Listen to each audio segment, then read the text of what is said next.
आप सभी लोगों का स्वागत है सबलाइन classes tool kit of education में। हमारा सफ़र चल रहा है करंट अफेयर का और करंट अफेयर में कुछ स्पेशल थिंग है आज जो कि बहुत महत्वपूर्ण हो सकती है हमारे एग्ज़ाम के लिए। तो विधानसभा चुनाव यानी कि लेजिस्लेटिव असेंबली इलेक्शन जो अभी 2022 में हुए 5 राज्यों में, उसमें क्या रहा और किसे सीएम बनाया गया, ये बहुत महत्वपूर्ण हो जाता है क्योंकि हाल ही में ये 5 राज्य जो चुनाव हुए उनका क्या रिजल्ट निकला, वो ज़रूरी है। तो सबसे पहले हम ये जान लेते हैं कि आखिर ये 5 राज्य थे कौन जिसमें इलेक्शन हुआ था अभी, जिसका रिजल्ट आया था मार्च में।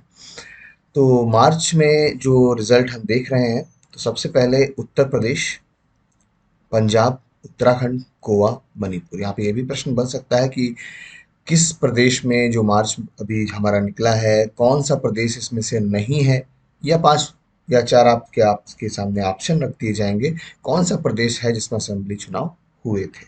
ठीक है, तो ये 5 राज्य उस लिहाज से महत्वपूर्ण हो जाते हैं, जिसमें से उत्तर प्रदेश तो जो है काफ़ी फेमस रहता है, कभी भी अगर कोई इलेक्शन है तो बड़ी न्यूज़ बन जाती है।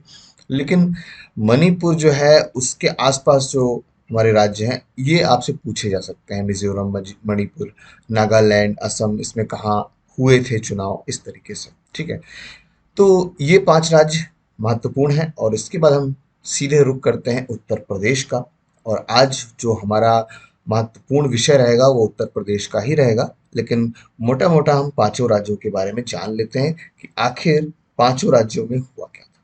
तो सबसे पहले तो ये प्रश्न महत्वपूर्ण हो जाता है कि जो लेजिस्लेटिव असेंबली यानी कि विधानसभा चुनाव है, उसमें उत्तर प्रदेश में सीटें टोटल कितनी हैं, ये बहुत महत्वपूर्ण है। तो टोटल सीटें जो हैं वो 403 है, जिसमें आपको ये याद रखना है कि जो बीजेपी है, जो सबसे बड़ी पार्टी बनी थी, उसने 255 जो है सीटें हासिल की थी और 255 पे बढ़त बनाकर ये जो बीजेपी ने इस बार चुनाव जीता है। और जाहिर सी बात है, जो पहले भी बीजेपी ही थी, तो योगी आदित्यनाथ जो है वो सीएम हो जाएंगे इस बार, योगी आदित्यनाथ दूसरी बार योगी आदित्यनाथ सीएम बने हैं। 35 सालों के बाद ऐसा हुआ है कि एक जो विधानसभा सत्र पूरा हुआ है, 5 साल पूरे हुए हैं, उसके बाद वही मुख्यमंत्री फिर से आया हो। ठीक है, तो ये तो उत्तर प्रदेश योगी आदित्यनाथ फिर से आए हैं। और इसके साथ ये भी इम्पोर्टेंट हो जाता है कि राज्यपाल कौन है। तो मैं आपको बता दूं, आनंदीबेन पटेल जो हैं उत्तर प्रदेश की राज्यपाल हैं। और साथ में ये भी इम्पोर्टेंट है कि ये जो गुजरात की है सीएम भी रह चुकी है। ठीक है, तो ये यहाँ पर याद रखना है आपको। तो मोटी मोटी बातें याद रखनी है। 403 टोटल सीटें हैं, 255 बीजेपी ने प्राप्त की है, योगी आदित्यनाथ सीएम है और आनंदीबेन पटेल यहाँ की राज्यपाल है। बात करते हैं हम उत्तराखंड की। उत्तराखंड में क्या हुआ, तो उत्तराखंड में मैं बता दूं टोटल सीटें कितनी हैं, 70। ठीक है, ये याद रखना है आपको। 70 में 47 यानी कि 47 सीटें बीजेपी को प्राप्त हुई। बीजेपी बड़ी पार्टी बनी यहाँ पर। और किसको बनाया गया सीएम, तो सीएम बहुत इंपॉर्टेंट है।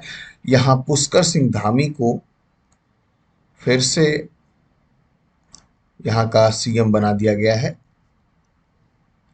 वैसे तो ये अपनी सीट से हार गए थे, ये खटीमा सीट से लड़े थे और वहाँ पे इनको हार का सामना करना पड़ा।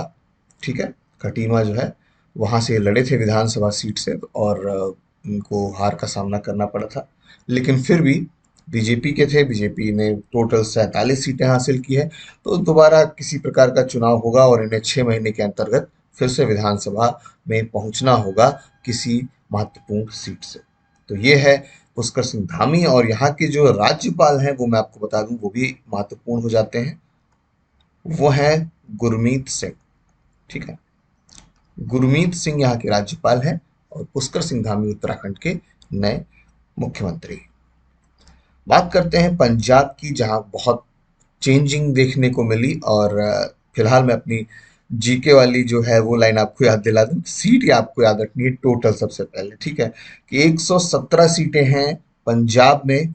और यहाँ पर जो जीत हासिल हुई है वो बड़ी पार्टी जो है वो आम आदमी पार्टी बनी है। और उस आम आदमी पार्टी में जो सीएम बनाए गए हैं उनका नाम है भगवंत मान। ठीक है, भगवंत मान।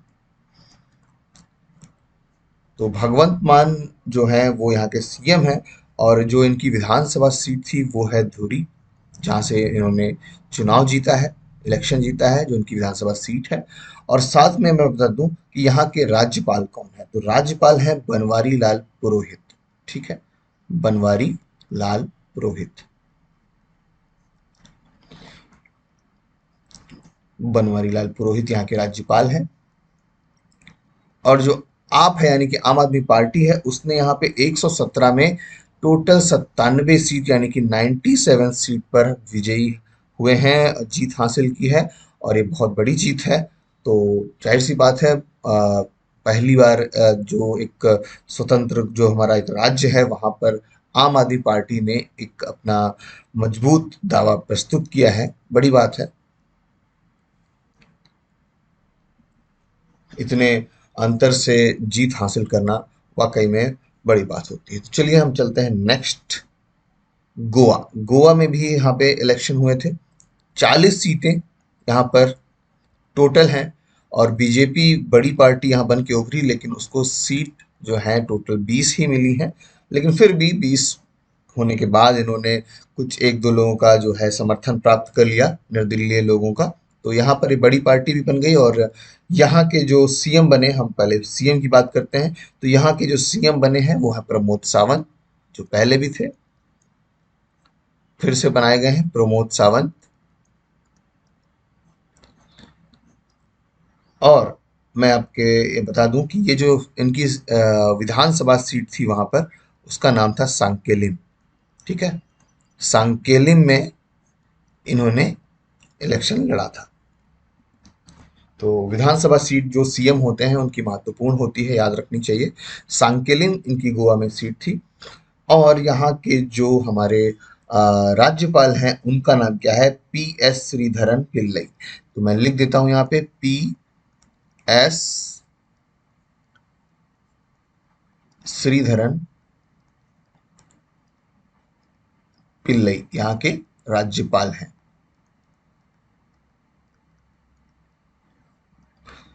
और इस तरीके से यहाँ पे बीजेपी जो है विजयी रही गोवा में। और अंत में हम बात करते हैं मणिपुर की, जहाँ सीटें हैं टोटल 60। ठीक है, टोटल सीटें 60 हैं, जिसमें 32 जो है वो बीजेपी के पास गई, और बड़ी पार्टी बनी बीजेपी। और यहाँ के जो सीएम फिर से बने, उनका नाम है बीरेन सिंह, बीरेन सिंह। ठीक है, और हमारे यहाँ के राज्यपाल भी महत्वपूर्ण हो जाते हैं। तो इनका नाम है ला गणेशन, ला गणेशन इनका नाम है। और यहाँ के गवर्नर हैं मणिपुर के। तो ये 5 राज्य जहाँ पर चेंजिंग और जानना जरूरी है, कहाँ कहाँ पर नई सत्ता आई, कहाँ पर पुरानी काबिज रही, तो ये सब थोड़ा सा जरूरी हो जाता है। हाल ही में जो प्रश्न है वो यहाँ पे बन सकते हैं। तो यहाँ पे सीएम आपको अच्छे से याद रखना है, बाकी कोई बहुत डीप में क्वेश्चन नहीं आएगा। अगर कठिन करना भी होगा तो वो वहाँ के विधानसभा सीट पूछ सकते हैं कि किस विधानसभा सीट से वो सीएम बने थे। ठीक है, तो हम बताएंगे आपको विधानसभा चुनाव 2022 उत्तर प्रदेश के बारे में, कि आखिर उत्तर प्रदेश में क्या क्या थोड़ा सा महत्वपूर्ण हुआ है। तो जाहिर सी बात है, थोड़ी सी मैंने चर्चा की है। 255 सीटों पर जो है बीजेपी ने विजयी हुई है, जीत हासिल की है। और 25 मार्च को योगी आदित्यनाथ ने लखनऊ के प्रधानमंत्री अटल बिहारी वाजपेयी कान्हा स्टेडियम में दूसरी बार उत्तर प्रदेश के मुख्यमंत्री पद की शपथ ली है। राज्यपाल मैंने आपको बताया था आनंदीबेन पटेल हैं, जिन्होंने उन्हें गोपनीयता की शपथ दिलाई है। तो ये बहुत महत्वपूर्ण भी है और बहुत कोई कठिन भी नहीं है, ये हमें आखिर याद ही रहता है सब कुछ। थोड़ा सा और जान लेते हैं। कुल 52 लोगों ने मंत्री पद की शपथ ली है, जिसमें 16 कैबिनेट मंत्री हैं, 14 राज्य मंत्री हैं स्वतंत्र प्रभार, 20 राज्य मंत्री हैं, 2 उप मुख्यमंत्री भी शामिल हैं। उप मुख्यमंत्री एक बदल गए हैं, दो एक नया है, अभी हम बात करते हैं उनकी। उप मुख्यमंत्री के रूप में ब्रजेश पाठक और केशव प्रसाद मौर्य ने शपथ ली है। तो ये तो दूसरी बार आए हैं। ब्रजेश पाठक पहली बार उप मुख्यमंत्री बन रहे हैं, इससे पहले दिनेश शर्मा उप मुख्यमंत्री थे। योगी ने नई कैबिनेट में 38 विधायकों को मंत्री बनाया है, वहीं 9 एमएलसी हैं, ठीक है, एमएलसी जो कि विधान परिषद से संबंधित होते हैं। यहीं पे मैं आपके लिए एक प्रश्न रखना चाहता हूँ, इसका उत्तर आप कमेंट बॉक्स में जरूर दीजिएगा कि जो विधान परिषद है उत्तर प्रदेश की, ठीक है, विधान परिषद, उसमें उत्तर प्रदेश की विधान परिषद में कितनी टोटल सीट हैं ये आपको बतानी है, ठीक है। टोटल विधान परिषद में उत्तर प्रदेश में कितनी टोटल सीट है। तो 9 एमएलसी हैं जिन्हें मंत्री बनाया गया है, जबकि 5 ऐसे नाम हैं जो ना तो अभी विधायक हैं ना ही एमएलसी हैं। इन्हें 6 महीने के अंदर सदन की सदस्यता लेनी होगी, जिसमें एक हमारे उप मुख्यमंत्री भी हैं जो अपनी जहां भी सीट से लड़ रहे थे वहां उनको हार का सामना करना पड़ा था, तो उनको भी 6 महीने के अंदर सदन की सदस्यता लेनी होगी। तो यहाँ पर हम देख रहे हैं उत्तर प्रदेश में जो मंत्री पद बनाए गए हैं, तो कुछ महत्वपूर्ण मंत्री पद जो हैं उनकी चर्चा हम कर लेंगे कि कौन सा पद किसे मिला है जो हमारे आगामी परीक्षाओं में आ सकता है। तो चलते हैं हम मंत्री पद की एक छोटी सी लिस्ट की तरफ। तो यहाँ पर हम देख रहे हैं मंत्री का नाम और पद का नाम, ठीक है। तो बहुत महत्वपूर्ण जो मंत्री हैं वही मैंने यहाँ पे रखे हैं, सभी को नहीं रखा है। जो कैबिनेट मंत्री हैं उनको तो रखना ही रखना है, कुछ स्वतंत्र प्रभार हैं उनको भी रखा हुआ है। तो यहाँ पर हम देख रहे हैं मुख्यमंत्री योगी आदित्यनाथ, जिनके पास गृह मंत्री, आवास एवं शहरी नियोजन मंत्रालय, नियुक्ति मंत्रालय, कार्मिक एवं राजस्व सहित 25 महत्वपूर्ण मंत्रालय विभाग हैं। मतलब सबसे ज्यादा जो विभाग है वो मुख्यमंत्री योगी आदित्यनाथ ने स्वयं अपने पास रखे हुए हैं। 2 उप मुख्यमंत्री हैं, जिसमें पहले उप मुख्यमंत्री केशव प्रसाद मौर्य ग्राम विकास एवं समग्र ग्राम विकास तथा ग्रामीण अभियंत्रण है। खाद्य प्रसंस्करण, मनोरंजन, कर एवं सार्वजनिक उद्यम तथा राष्ट्रीय एकीकरण विभाग भी इन्हीं के पास है। तो ग्राम विकास एवं समग्र विकास ज्यादा महत्वपूर्ण हो जाता है, पूछा जा सकता है आपसे किसी भी एग्जाम में।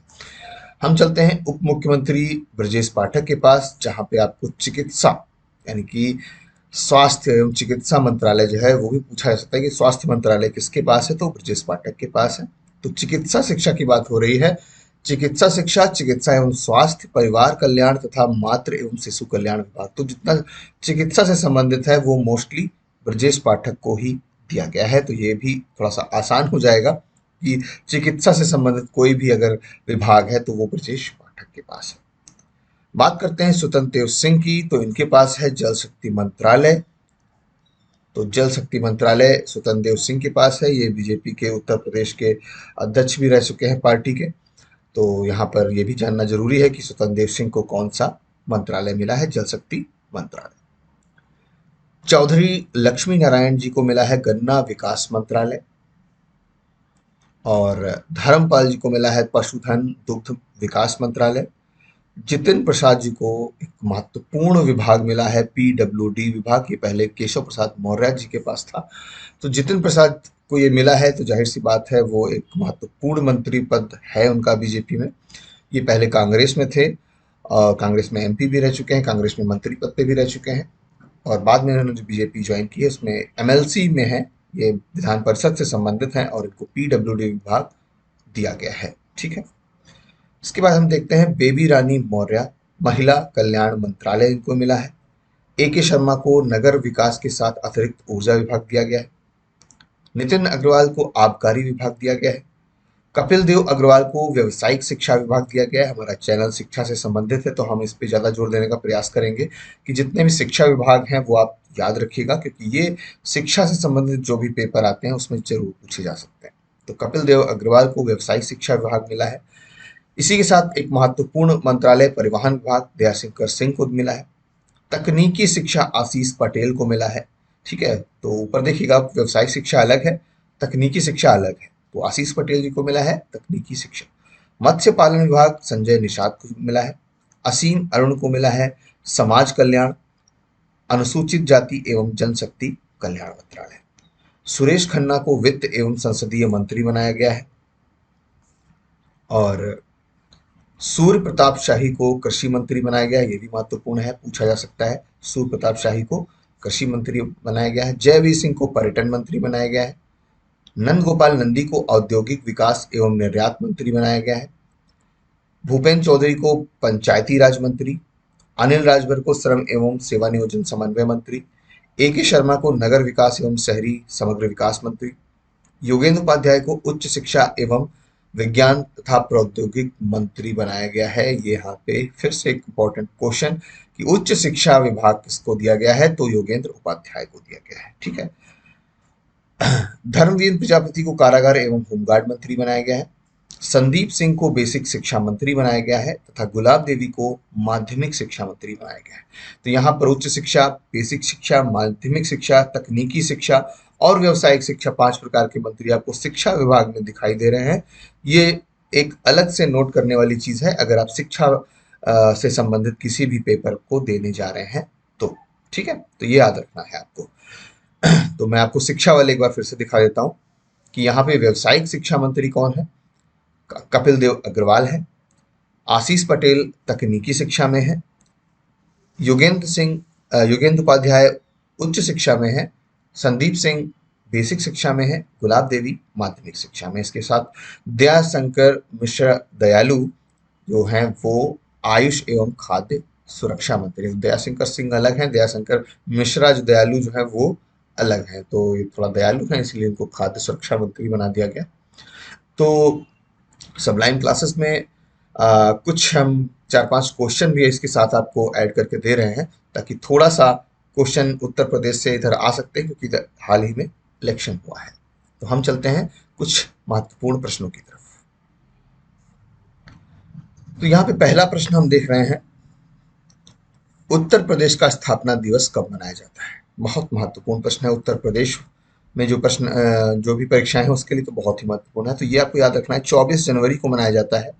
और 24 जनवरी को इसलिए मनाया जाता है और ये स्टार्टिंग किसने की थी अगर पूछ लिया जाए कब स्टार्ट किया गया, तो 2018 में पहली बार योगी आदित्यनाथ ने इसका प्रारंभ किया था। क्योंकि 24 जनवरी 2050 को, ठीक है, 24 जनवरी 1950 को उत्तर प्रदेश एक नए प्रदेश के रूप में सामने आया था। इससे पहले संयुक्त प्रांत के नाम से जाना जाता था। तो 24 जनवरी 1950 को एक नए प्रदेश के रूप में इसकी रूपरेखा बनाई गई थी। इसीलिए 24 जनवरी को उत्तर प्रदेश का स्थापना दिवस मनाया जाने लगा जो कि 2018 से शुरू किया गया था। राज्य में 4 बार किसने मुख्यमंत्री का शपथ ग्रहण किया है और सबसे ज्यादा दिनों तक मुख्यमंत्री रहने का रिकॉर्ड भी किसके नाम है। तो ये आप अपने मन में सोच लीजिएगा कि आपका उत्तर सही है कि नहीं, क्योंकि मुझे तो उत्तर बताना ही है। सही उत्तर है मायावती। ठीक है, मायावती जी ने 4 बार मुख्यमंत्री का शपथ ग्रहण किया है और सबसे ज्यादा दिनों तक मुख्यमंत्री रहने का रिकॉर्ड भी फिलहाल इन्हीं के नाम पे है उत्तर प्रदेश में। उत्तर प्रदेश राज्य के प्रथम मुख्यमंत्री कौन थे। प्रथम मुख्यमंत्री, तो मैं आपको बता दूं प्रथम मुख्यमंत्री थे पंडित गोविंद बल्लभ पंत। ये उत्तर प्रदेश के प्रथम मुख्यमंत्री थे। अब आपको बताना है कि यूपी यानी कि उत्तर प्रदेश के पहले राज्यपाल कौन थे। ठीक है, पहले राज्यपाल, वर्तमान तो हमने बता ही दिया आपको, आनंदीबेन पटेल है। पहले, सबसे प्रथम, ये आपके लिए प्रश्न है। बहुत सरल है, कठिन नहीं है। नेक्स्ट क्वेश्चन है, प्रदेश की सबसे बड़ी विधानसभा सीट है और इस सीट पर सबसे ज्यादा मतदाताओं का नाम भी दर्ज है। कौन सी विधानसभा सीट है जिसमें सबसे ज्यादा मतदाताओं का नाम है। साहिबाबाद, गोरखपुर, कानपुर देहात या मुरादाबाद। तो मैं आपको बता दूं साहिबाबाद जो विधानसभा सीट है इसमें सबसे ज्यादा मतदाताओं का नाम दर्ज है। और ये किस डिस्ट्रिक्ट के अंतर्गत आता है, तो मैं आपको बता दूं ये गाजियाबाद डिस्ट्रिक्ट से संबंधित है जहां पर सबसे ज्यादा मतदाताओं का नाम दर्ज है। तो आपके लिए फिर से मैं एक प्रश्न रख रहा हूं जिससे आप खोजिए कि साहिबाबाद जो कि गाजियाबाद में है, यहाँ पर जो नवनियुक्त विधायक हैं वो कौन है। ठीक है, आपको उस विधायक का नाम बताना है जो यहाँ पर जीते हैं और काफी बड़ी गैप से जीते हैं, मुझे पता है, लेकिन ये आपके लिए प्रश्न है। हर प्रश्न के साथ मैं एक प्रश्न इसलिए जोड़ता हूँ ताकि आप भी थोड़ी सी गूगल के साथ छेड़खानी करिए ताकि हमें भी कुछ नई चीजें सीखने का मौका मिले। अंत में एक जो बहुत महत्वपूर्ण प्रश्न है वो बहुत मैंने बता भी दिया था आपको कि ज्यादा महत्वपूर्ण हो सकता है क्योंकि एक महत्वपूर्ण मंत्रालय भी है लोक निर्माण। तो यहाँ पर चार आपके सामने ऑप्शन है कि लोक निर्माण मंत्री किसे बनाया गया है। तो मैं आपको बता दूं सही उत्तर यहाँ पे जितेंद्र प्रसाद यहाँ पर लोक निर्माण मंत्री बनाए गए हैं, जो कि एमएलसी हैं, विधान परिषद से संबंध रखते हैं। और इससे पहले अगर हम कहें जो इससे पहले 5 साल जो विधानसभा चली हमारी, तो उसमें केशव प्रसाद मौर्य को लोक निर्माण मंत्री बनाया गया था। यहाँ पर फिलहाल सही आंसर है जितेंद्र प्रसाद।